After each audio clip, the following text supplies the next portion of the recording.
بسم اللہ الرحمن الرحیم وَهُوَ الَّذِي أَنشَأَ جَنَّاتٍ مَّعْرُوشَاتٍ وَغَيْرَ مَعْرُوشَاتٍ وَالنَّخْلَ وَالزَّرْعَ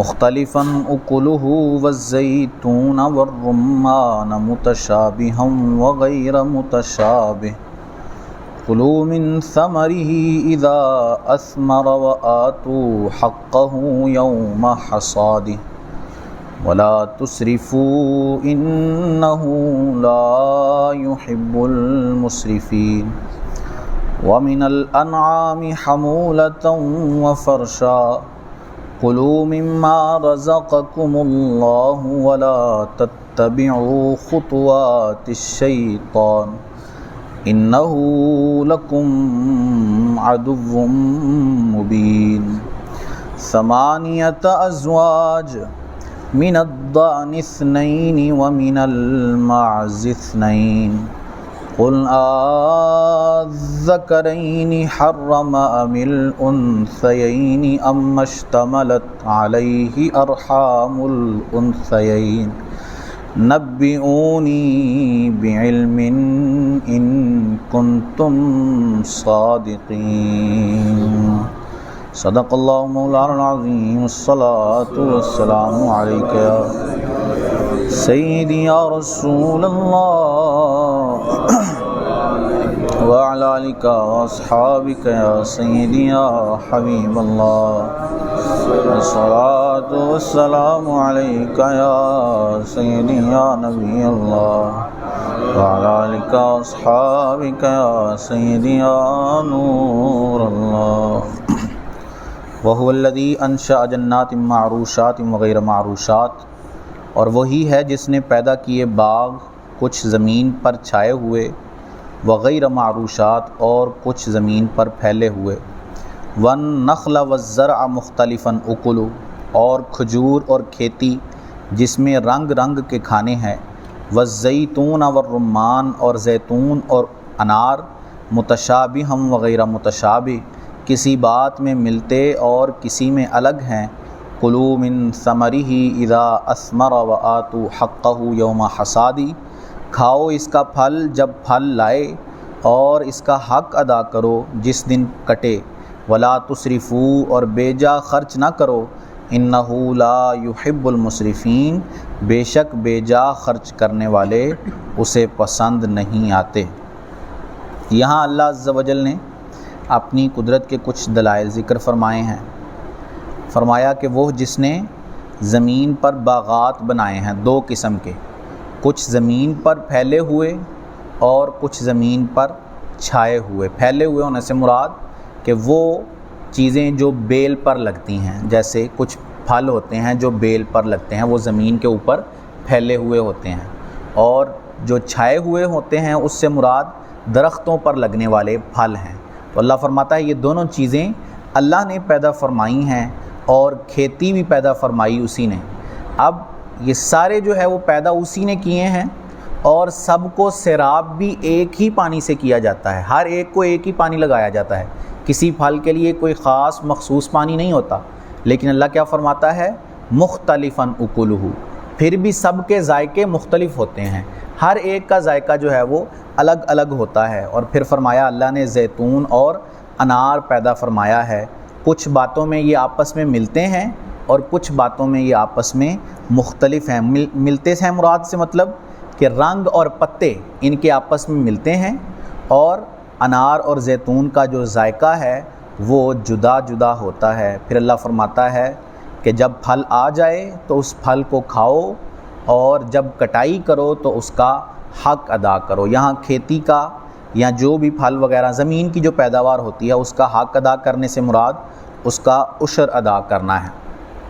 عشر ادا کرنے کی دو صورتیں ہیں، ایک یہ ہے کہ اگر جو آسمانی پانی ہے بارش کے ذریعے پانی برسا اس کے ذریعے بندے کی کھیتی جو ہے وہ اگ گئی تو اس میں اس کو اپنے جو پیداوار ہوگی اس کا 10واں حصہ دینا لازمی ہے بارگاہ خداوندی کے لیے۔ اور اگر اس نے اپنی جو ہے وہ مال خرچ کر کے پانی لگایا کھیتی کو، اور جو آسمانی پانی تھا وہ شامل نہیں تھا بیچ میں، تو اب جو ہے وہ اپنے پیداوار کا 20واں حصہ اس کو ادا کرنا پڑے گا. یعنی اس صورت میں عشر پورا مکمل اگر بارش کا پانی لگا، اور اگر خود سے اس نے پانی لگایا تو اس میں جو ہے وہ آدھا عشر یعنی 20واں حصہ ادا کرنا پڑے گا. پھر فرمایا ولا تسرفوا، اور بے جا خرچ نہ کرو. اس کی مختلف تفسیریں کی گئی ہیں کہ بے جا خرچ کرنے سے کیا مراد ہے. ایک قول کے مطابق اس سے مراد یہ ہے کہ سارے کا سارا مال صدقہ کر دینا اور خود فقیر بن کے بیٹھ جانا. یہ بھی اللہ کے نزدیک بے جا خرچ کرنا ہے، فضول خرچی کرنا ہے. ایک تفسیر کے مطابق یہ ہے کہ حرام جگہ پر خرچ کرنا، چاہے وہ 1 روپیہ ہی خرچ کیا ہے، وہ 1 روپیہ بھی اسراف اور بے جا خرچ کرنے کے اندر آئے گا.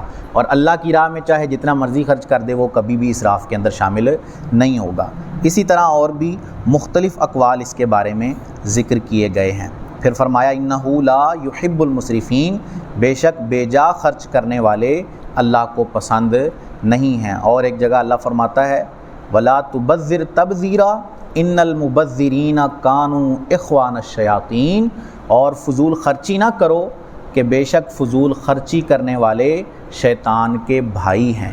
یہ اللہ کے نزدیک اتنا سنگین جرم اور بڑا گناہ ہے کہ اللہ نے شیطان کا بھائی قرار دیا ہے ان لوگوں کو جو فضول خرچی کرتے ہیں. قناعت کے ساتھ جو اللہ نے رزق عطا کیا ہے اس کو بڑے احتیاط کے ساتھ استعمال، کیونکہ ہر چیز کا حساب دینا پڑے گا. اس کے سامنے جا کر ہر چیز کا حساب دینا پڑے گا، اور حساب جو ہے وہ حلال چیز کا ہی ہوگا. حرام چیز پر تو سزا اور عذاب دیا جائے گا نا.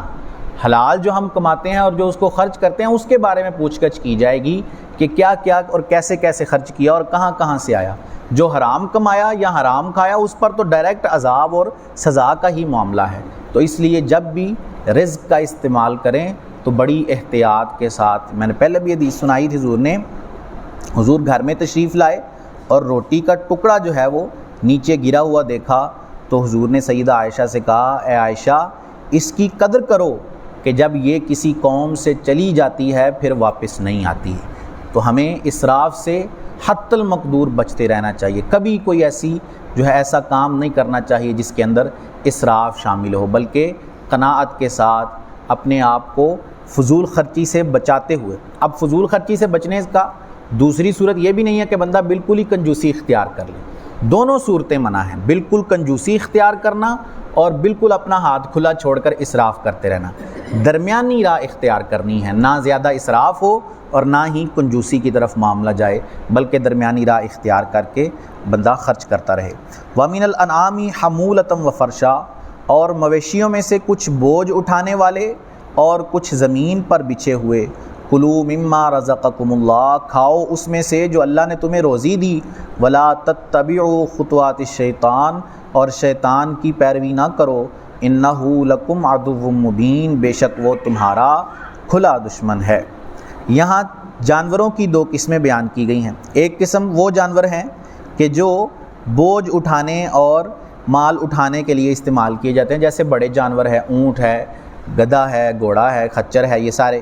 اور دوسری قسم بیان کی جو زمین پر بچھے ہوئے یعنی چھوٹے جانور ہیں، بکری ہے، اس کے علاوہ اور جو جانور ہیں. تو اللہ فرماتا ہے جو اللہ نے تمہیں رزق دیا، یعنی جو حلال کی چیزیں تمہارے لیے، ان کو کھاتے رہو اور شیطان کی پیروی. کیونکہ پیچھے ہم نے پچھلی آیتوں میں گزرا کہ کافروں نے جو ہے وہ مختلف جانوروں کو حرام کر دیا تھا بغیر اللہ عز و جل کی طرف سے کوئی دلیل کے. انہوں نے کہا تھا کہ یہ ہمارے بتوں کے لیے ہو گئے، اب چونکہ یہ بتوں کے لیے ہے تو ہم نہیں کھائیں گے اور نہ ہی ہم میں سے کوئی اور دوسرا کھا سکتا ہے. تو اس سے اللہ نے منع فرمایا کہ کلوا مما رزقکم اللہ، جو اللہ نے رزق عطا کر دیا ہے، جب حلال کر دیا اللہ نے تو اب تم اس کو کھاتے رہو اور شیطان کی پیروی نہ کرو، شیطان کے قدموں کے پیچھے نہ چلو. کیوں نہ چلو؟ کیونکہ شیطان تمہارا کھلا دشمن ہے. وہ ہمیشہ تمہارا نقصان ہی چاہتا ہے، وہ ہمیشہ تمہیں اپنے رب کے خلاف کرنا چاہتا ہے. وہ ہمیشہ یہی چاہتا ہے کہ تم گمراہ ہو جاؤ، سیدھی راہ سے بھٹک جاؤ، کیونکہ اس نے وعدہ کیا ہے اللہ سے. جب اللہ نے اس کو دھتکار دیا، اپنی بارگاہ سے نکال دیا، تو اس نے مہلت مانگی کہ مجھے قیامت تک کا وقت دے دیا جائے. تو اللہ نے فرمایا کہ تمہیں وقت دے دیا گیا. تو اس نے کہا کہ میں قسم کھاتا ہوں، مجھے تیری عزت کی قسم ہے کہ میں تیرے سارے بندوں کو گمراہ کرنے کی کوشش کروں گا، ہر ایک کو میں بہکانے کی کوشش کروں گا کہ اس کو سیدھی راہ سے بھٹکا دوں. لیکن اس نے ساتھ یہ بھی کہا ہاں الا عباد اللہ المخلصین، مگر جو تیرے چنے ہوئے بندے ہوں گے، جو تیرے مخصوص بندے ہوں گے، ان پر میرا کوئی وار نہیں چل سکے گا۔ یہ شیطان نے خود کہا ہے۔ تو اب ہمیں دیکھنا ہے کہ ہم اللہ کے بندے ہیں یا شیطان کی پیروی کرنے والے ہیں۔ اگر تو اللہ کے بندے ہیں تو پھر تو ہمارے اوپر کوئی جو ہے وہ شیطان کا وار اثر نہیں کرنا چاہیے، بلکہ ہمارے لیے ہر شیطان کے وار کی ڈھال ہونی چاہیے، اور وہ ڈھال اللہ کو یاد کرنا ہے، اور وہ ڈھال اللہ کے احکامات کی پابندی اور اس کی فرما برداری کرنا ہے۔ تو یہ ہمیں خود ہی غور کرنا ہے کہ ہم شیطان کے پیچھے چلنے والے لوگ ہیں یا ہم اللہ عز و جل کے چنے ہوئے بندے ہیں، کیونکہ شیطان تو بندے کا کھلا دشمن ہے۔ اللہ عز و جل سے دعا ہے کہ اللہ عز و جل ہمیں قرآن کی صحیح فہم عطا فرمائے۔ آمین بجاہ خاتم النبی صلی اللہ علیہ وسلم۔ اللہم صلی علی سیدنا و مولانا محمد مبارک وسلم علیہ۔ مالک کریم عز و جل نماز فجر ادا کرنا، درس کرنا، سننا اپنی بارگاہ میں قبول فرما، غلطیاں کوتاہیاں اپنے فضل و کرم سے معاف فرما، ہم سب کی مغفرت فرما، ہمارے ماں باپ کی مغفرت فرما، رسول کریم صلی اللہ علیہ وسلم کی ساری امت کی مغفرت فرما، ہم سب کا خاتمہ بالایمان فرما، ہم سب کو 5 وقت باجماعت نماز پڑھنے کی توفیق عطا فرما۔ سبحان ربک رب العزت عما یصفون وسلام علی المرسلین والحمد للہ رب العالمین بحق لا الہ الا اللہ محمد رسول اللہ صلی اللہ علیہ وسلم۔